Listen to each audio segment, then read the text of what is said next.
Olá, amigos do blog da comunicação. Começa mais um Comunicast, podcast do blog. A gente ficou um tempinho ausente aí, mas hoje voltamos para falar sobre essas polêmicas aí que estão recheando a reta final do Brasileirão, né? Tem o asterístico de volta à tabela do campeonato. Há muito tempo que a gente não via, né, esse asterístico, né, que muita gente já está falando que é o tapetão. E a gente vai falar sobre isso, seleção brasileira também, um pouquinho de arbitragem e essa reta final também da Fórmula 1. Hoje eu, o Guilherme Freitas, vou conversar com o Leandro, com o Eric. Tudo bem, Eric? Leandro? Tudo bem, Guilherme? Tudo bem, Eric? Um abraço para vocês, para todo mundo que está ouvindo o nosso Comunicast. É sempre um prazer participar com vocês. E sempre um prazer falar de esporte, de futebol, de Fórmula 1. Sempre um prazer, obrigado. Legal. Seja bem-vindo, Eric. Oi, Leandro, Guilherme, tudo bom? Um abraço para vocês, um abraço para quem nos escuta. E vamos comentar os últimos acontecimentos do mundo esportivo aí, que tem bastante coisa rolando nessa reta final do ano. A gente já começa falando aí do asterístico, né? Que tá de volta aí as tabelas do campeonato. Tudo por causa daquele gol polêmico do Barcos no jogo Palmeiras e Inter, no último final de semana. Né, o gol foi de mão do Barcos, o árbitro validou o gol, depois consultou o delegado da partida, né, que estava do lado de fora e falou que foi com a mão. Aí voltou atrás, houve uma novela lá dentro de campo, muito tumulto, o jogo ficou parado e aí não validou o gol, o Palmeiras perdeu, né, vai se afundando cada vez mais na zona de rebaixamento e agora está apelando para que a partida seja suspensa, né? E a CBF deixou em aberto, né? Botou um asterístico na tabela e vai julgar, né, o pedido do Palmeiras. E a gente pode ter um jogo cancelado, né? Um jogo que foi importante para o Inter, que se aproximou da zona da Libertadores. E a gente pode ter aí um finalzinho do campeonato, um problema, podemos dizer, jurídico, né? Não esportivo. Como é que vocês veem esse asterístico de novo aparecendo na tabela? Guilherme, é claro, é muito complicada a situação, né? O Palmeiras já está numa situação muito difícil, brigando para não cair. Mas eu ainda acredito naquela história de espírito esportivo e essa coisa toda. Eu acho que a malandragem faz parte do jogo, então o Barcos tentar colocar a mão, não vejo nada de antiético, nada disso. Mas o Palmeiras entrar com recurso, mesmo o gol tendo sido de mão e tentar anular o jogo. Eu entendo que a participação externa não está na regra e é ilegal. Mas eu acho que o Palmeiras podia contribuir para uma discussão mais ampla do futebol no término do campeonato, entendeu?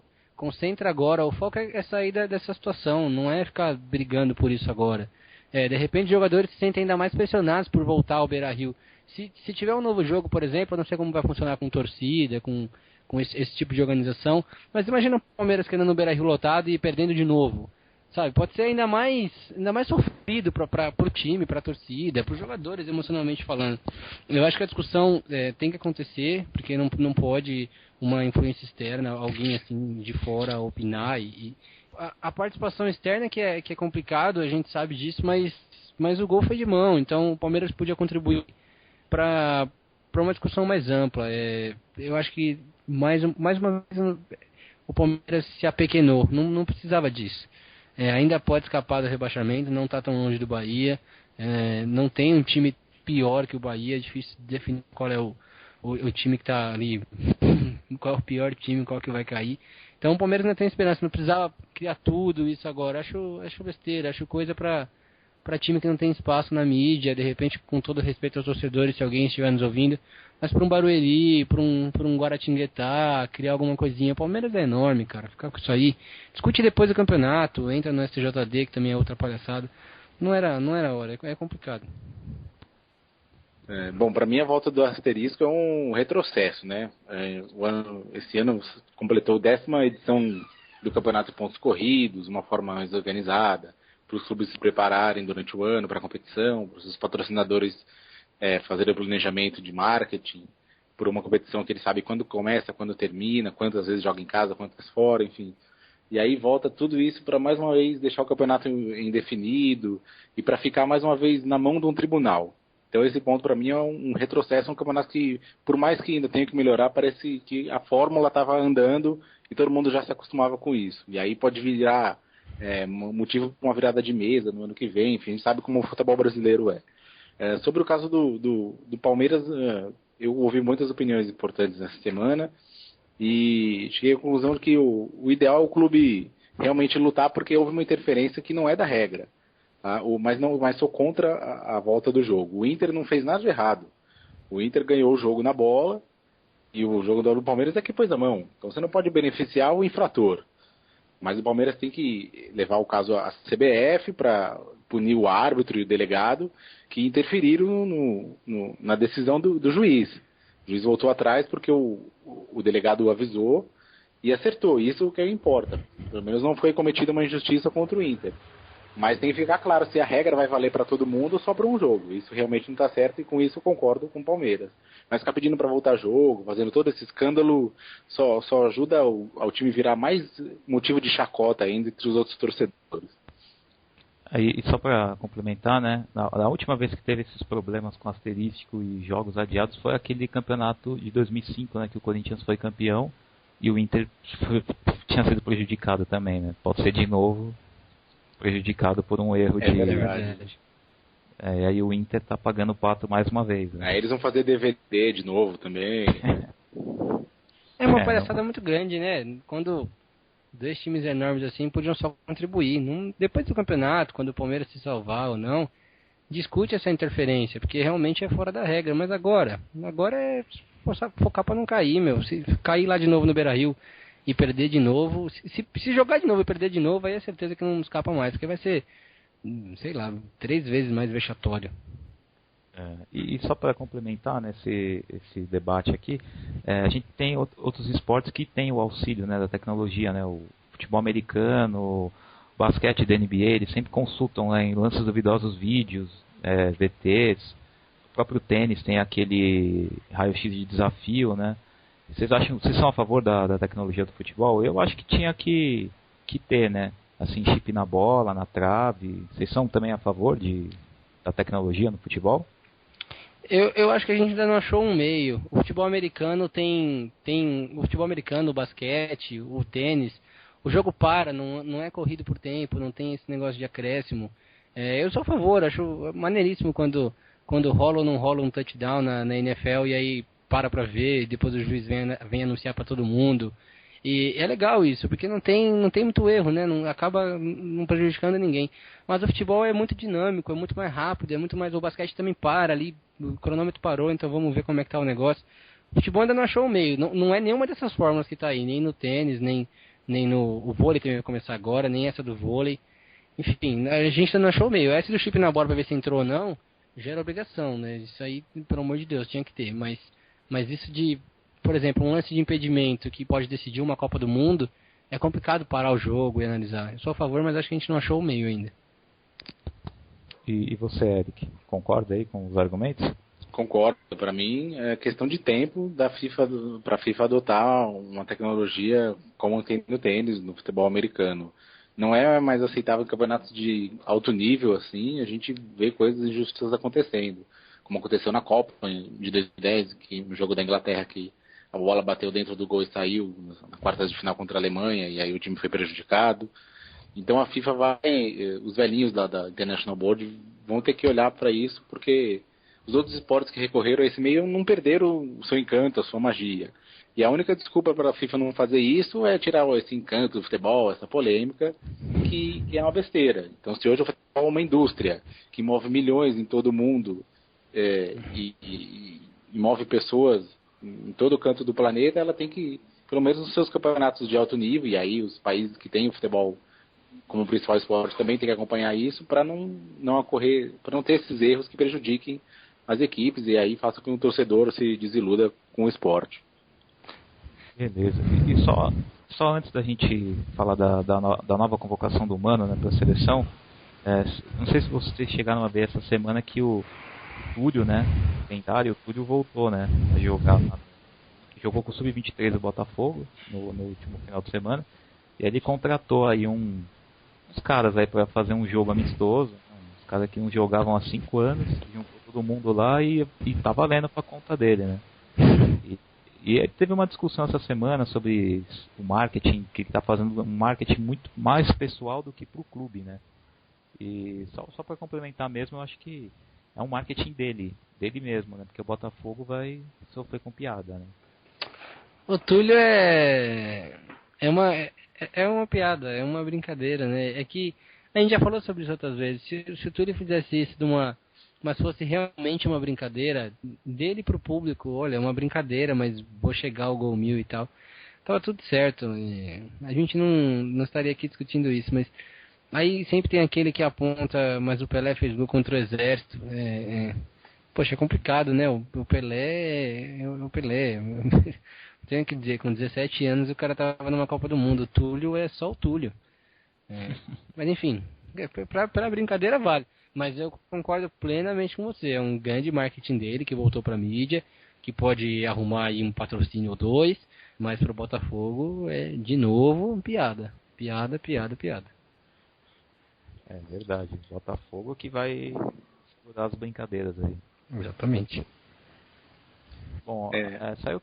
Não, pode falar, Eric. Não, só para completar, eu lembro que quando a gente comentou isso aqui, eu realmente fiquei indignado com o Botafogo aceitar isso. O Túlio não, o Túlio ele é um palhaço, na boa concepção da palavra, né? Sempre fez muita gracinha, e isso é até legal no jogador de futebol. Mas o Botafogo embarcar nessa, colocar seu marketing, fazer coletiva, e aí dar a sua camisa para que ele entre nessa brincadeira aí, já é demais. Entendeu? Então, o prejudicado para mim é o Botafogo, que também vira motivo de chacota aí por bobeira. Mas se bem que se a gente parar pra pensar, nessa reta final de Brasileirão, o Botafogo vai estar na mídia por quê também, né?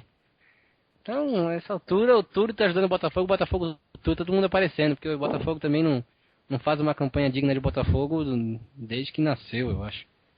O Botafogo faz campanha boa nas 10 primeiras rodadas, né? Depois para. Boa Botafogo, acho que os botafoguenses vão ficar bravos, mas é na Taça Guanabara, na Carioca. Pô, é complicado, né, cara? Mas se até o Atlético Mineiro acertou um ano, o Botafogo pode acertar um ano ou outro. Bom, pulando aí de assunto, a gente vai ter o amistoso aí do Brasil com a Colômbia, né, no dia 14 de novembro. O Mano chamou a seleção, convocou alguns atletas aqui do Brasil e outros lá do exterior. Só uma curiosidade, né? Esse é o jogo 1000 da seleção, né? Essa é a 1000ª vez que a seleção vai entrar em campo justo com o Mano Menezes, né? Uma ironia, né? Mas enfim, ele convocou alguns jogadores, né? Manteve a base, né, que ele veio chamando, principalmente aquela base da frente, né? Chamou o Kaká de novo, Oscar, Hulk, Neymar, o próprio Lucas, né? Que deve ter uma chance de entrar no jogo. Paulinho e Ramírez, né, que formaram um bom meio campo. Ele manteve aquela base dos últimos amistosos. E teve até um lance, uma coisa curiosa, né, que ele chamou o Paulinho e o Fábio Santos do Corinthians e o Tite reclamou, né, porque o Corinthians está se preparando para o Mundial. Acredito que o São Paulo também não esteja muito satisfeito de ceder o Lucas, o Fluminense cedeu o Thiago Neves. O que vocês acham desse amistoso aí? Vocês acham que dá para pegar um ritmo a seleção? Ainda mais com a Colômbia, né, que está bem nas eliminatórias, tem o Falcão Garcia. Vocês acreditam que é um bom teste, assim, o time já começar a ir entrando nos eixos, já visando a Copa das Confederações e Copa do Mundo? Eu acredito. Eu acho que é um dos bons testes. A Colômbia vem realmente num bom momento. O Brasil não tem eliminatórias, precisa jogar. Vou fazer aqui uma meia defesa do Mano. Gosto da seleção que ele está montando. A base tá toda aí já, a defesa toda aí. Parece que acho que o Paulinho não sai mais do meio, o Ramírez também não. Tá bem montadinho o time. Gostei do Castan para compor o grupo e essas coisas todas. Mas o que fica, a gente discute isso porque o futebol brasileiro parece que não tem esse pingo de seriedade de se adequar ao calendário da data FIFA. Quer dizer, é simples. O mundo civilizado funciona assim. As seleções precisam jogar, mas os clubes pagam salários de jogadores e precisam deles aqui. Ou seja, o Lucas e o Neymar jogaram metade do Brasileirão, cara. Poxa, metade do Brasileirão é complicado. O Santos sem Neymar é o Botafogo. O Thiago Neves até é discutível, mas Leandro Damião, não tem como. Tem que convocar esses jogadores mesmo. Não dá pra levar o Afonso pra seleção de novo. O Damião precisa estar. O Lucas precisa estar. O Neymar nem se fala. Então, é adequar o calendário. Eu sei que não tem data, eu sei que o brasileiro, que o nosso calendário aqui tem campeonatos estaduais de um turno de um brasileirão, mas precisa sacrificar alguma coisa. Se tem que sacrificar hoje em dia, e na minha opinião já vou adiantar, tem que ser estadual, então tem que adequar o calendário, não tem outra saída. E lembrando que no ano que vem vai ser pior, né? Exatamente. Brasil, o ano inteiro vai parar no meio das da Copa das Confederações, então vai apertar ainda mais o calendário. As pessoas estão resistindo a tirar os estaduais por todo o charme que já teve, o carioca, o paulista, o mineiro, enfim, mas não é mais assim. Eu sei que tem que dar um jeito de sobreviver com os times pequenos e tal. Não sei qual é a fórmula, não sou estudioso do assunto, mas quem estuda e ganha muito dinheiro para isso tem que achar um jeito. O estadual não dá mais. E você, Eric, o que você acha aí da seleção, desse calendário também? De alguns clubes saírem prejudicados? Bom, eu acho bom esse amistoso contra a Colômbia. É um time que está bem nas eliminatórias, buscando sua vaga. E vai dar um trabalho para a seleção e é um bom teste. Agora a questão do calendário é o que atrapalha, né? Eu já li essa semana que não tem jogo do brasileiro, que é um jogo no meio da semana, então até não atrapalha tanto, mas tem a viagem, tem o desgaste, que aí isso sim incomoda os jogadores que vão servir a equipe. E os clubes são novamente prejudicados. Agora, a CBF dificilmente vai se importar com isso, pelo que eu vejo. Assim. Ela vendeu os direitos da seleção brasileira para um grupo árabe, que aí esse grupo negocia a data, e aí acabou, e vai quando eles querem, entendeu? Então, esse contrato já não devia ser feito. Agora que foi, os caras vão querer cumprir, porque quem contratou pagou horrores para ter direito a esses jogos. Então a prioridade não é o calendário ou preocupação com os clubes, ou a parte técnica, é ganhar dinheiro vendendo amistoso.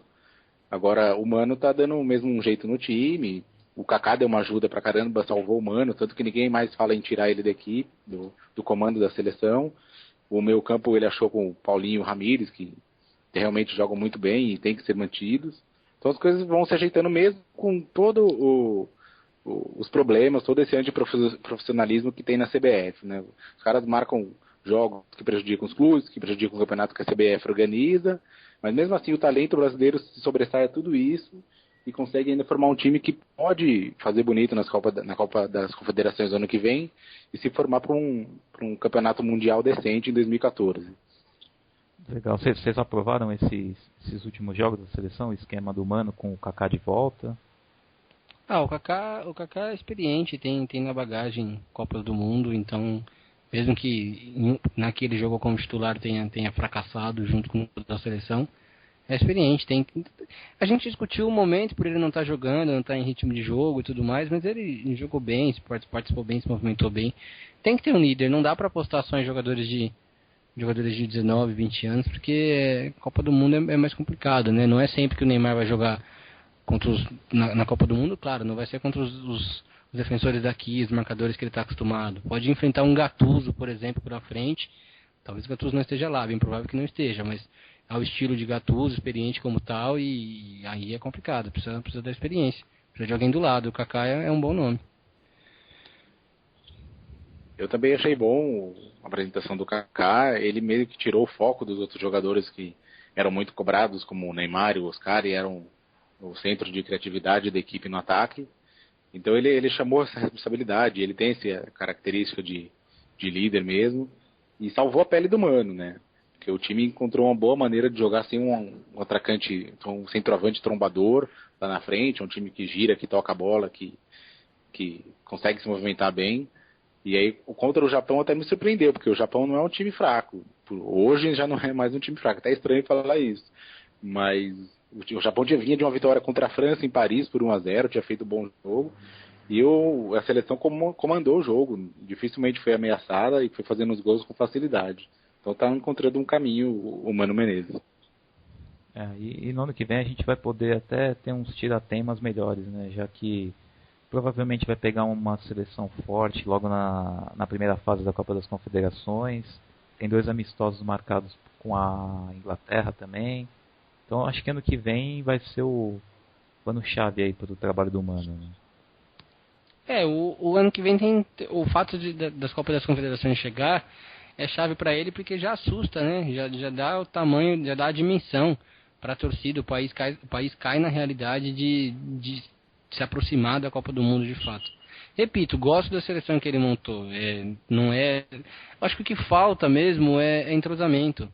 O Corinthians do Mano, assim como o Corinthians do Tite agora, que é o trabalho que o levou à seleção, era um time muito compacto, porque era um time que, claro, treinava todo dia, arrumava todo dia, são pequenos detalhes que vai montando. Esse é o forte do Mano, ele não é um estrategista, um cara que monta um time ofensivo demais, o problema não é esse, é que a defesa dos times dele para funcionar, eles precisam estar muito acertadinhos, e claro, Thiago Silva, Marcelo, Davi Luiz, Daniel Alves jogam em 4 times diferentes, ou seja, tinha que treinar muito bem isso na seleção, e a gente vai cair em calendário de novo, não dá pra também querer milagres aqui.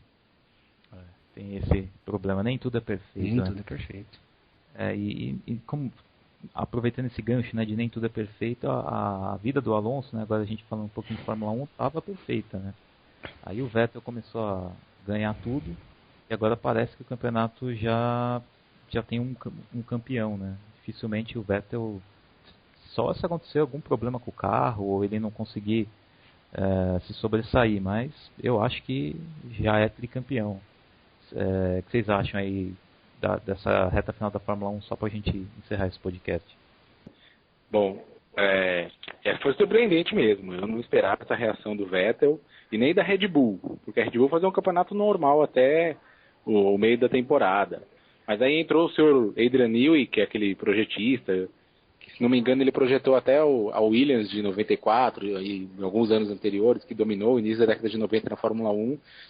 E desde então foi fazendo trabalhos sensacionais nas equipes. Depois ele foi para a McLaren, que deu 2 títulos para a equipe, enfim.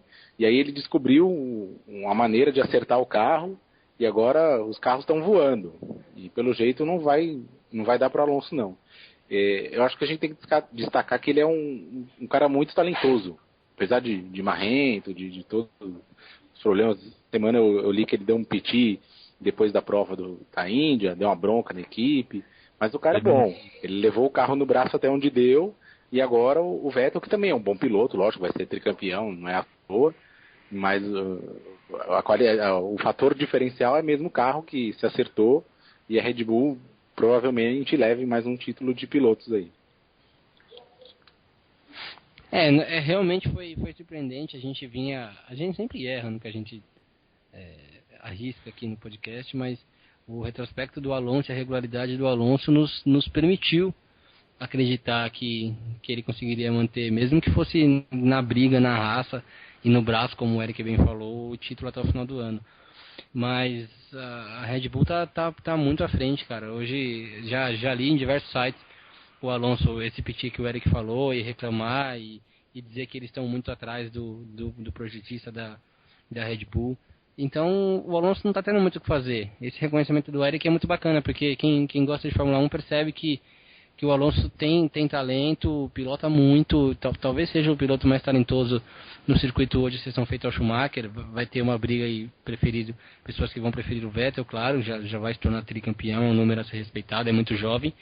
Mas mesmo com todo o talento do Alonso, a Fórmula 1 ainda é um esporte que o equipamento faz uma grande diferença, e o carro da Red Bull realmente tá voando. Que o Galvão costuma brincar, que a gente envelheceu ouvindo, é que é quase uma outra categoria. A RBR está correndo muito à frente dos adversários, e o Alonso não tem muito o que fazer, tem que contar com a velha e boa sorte que ele sempre teve. De repente acontece alguma coisa, é possível, mas pelo retrospecto do Vettel também durante o ano, e principalmente da Red Bull na reta final, ficou difícil o Alonso.